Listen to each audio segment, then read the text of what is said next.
Batman is getting married to Catwoman, but Bruce Wayne, publicly at least, is not being married to Selina Kyle. It would, after all, raise too many questions about their secret identities, so Batman and his family have decided to focus on their superhero identities getting married rather than their real-life personas. This means that while Bruce Wayne can't enjoy a bachelor party, Batman can. Superman, Nightwing, and Batman begin to enjoy a night out together. They go to a fast food restaurant inspired by Batman's image, where they blend in seamlessly. And Superman even rigged a portal to a small pocket dimension, which contains nothing but a little pond, where the three will be able to fish together in peace. For a man like Batman, this is pretty much perfect. He couldn't ask for a better bachelor party. Suddenly, Superman hears some danger in the distance and goes off to investigate. When he leaves, Batman and Nightwing are attacked by Hush. He blows up the limo containing Superman's portal, damaging it in the process. Nightwing is quick to leap in action and tackles Hush, and both men fall into what remains of the portal.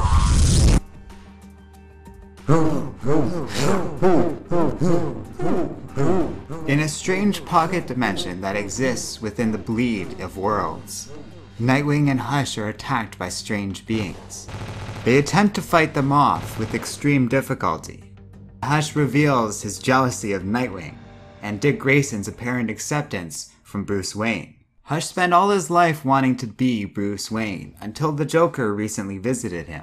The Joker knows about Bruce's upcoming wedding, and doesn't understand it. He always assumed Batman could never love anyone, and that was a fundamental driving force in the Joker's relationship with Batman.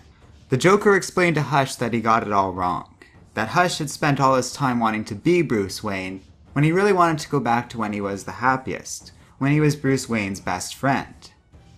So Thomas did it.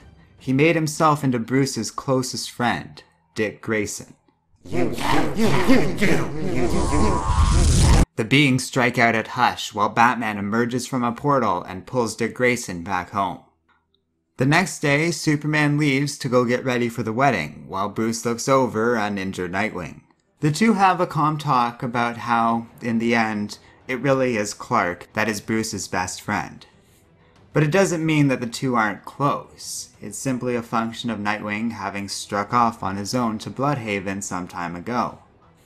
That night, Dick Grayson calls Batgirl and warns her of what he's learned of the Joker's plans. He knows about the wedding, and he's going to get involved. Damian even thinks that the Joker's been tipping off other villains, like Ra's al Ghul. Whatever the case, Dick Grayson is sure about only one thing. He's gonna bring hell to Gotham.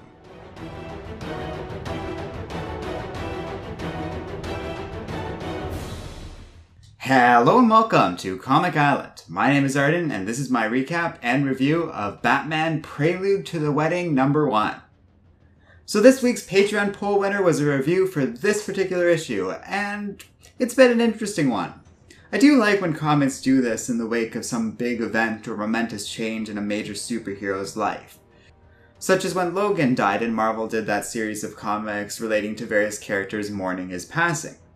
It's a fun way to look at some of the more peripheral characters in a superhero universe and how they relate to a change in that world. In this case, Batman getting married, and us seeing how both Dick Grayson and Hush are reacting to it.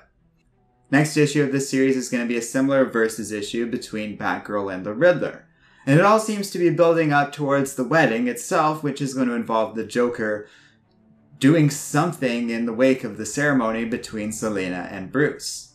This issue was more interesting as we got into Hush's background and why he's doing what he's doing, yet even then that certainly is pushing things, as he apparently decides to impersonate Dick Grayson at this point. It does a great service to the long-standing relationship between Batman and Dick Grayson without necessarily catering to the fandom that might expect Dick to be Batman's best man.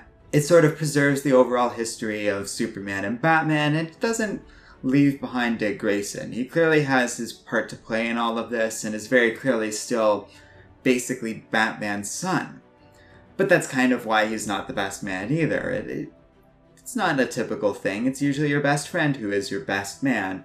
it's pretty much a given that Dick Grayson's going to be his groomsman, but it makes sense to me that he's not the best man. Overall, this issue wasn't all that special. It has a lot of silly plot moments, and this wasn't written by Tom King, but it does tie into the wedding quite nicely and is a good setup for some of that stuff, and this series might be a fun little lead up towards the overall dynamics going on within the Batman series as we get into this wedding. I'm excited for the wedding, and I think it'll be a lot of fun, and it's a great way to cap off the 50th issue of Batman in the Rebirth era. It's crazy to think about in such a short amount of time that they've gotten these 50 comics out, but that's the nature of Rebirth. It moves at a mile a minute, and we get cool things like this.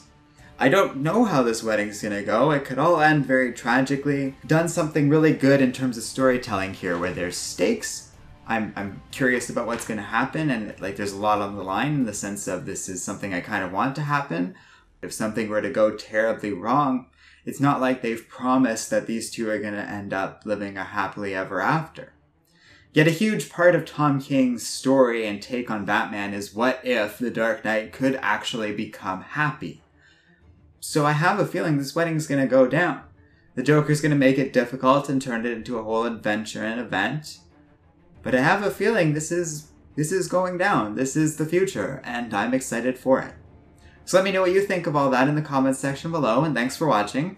If you like Comic Island, you should check out our Patreon page in the video description below. And finally, don't forget to like, subscribe, and keep reading comics.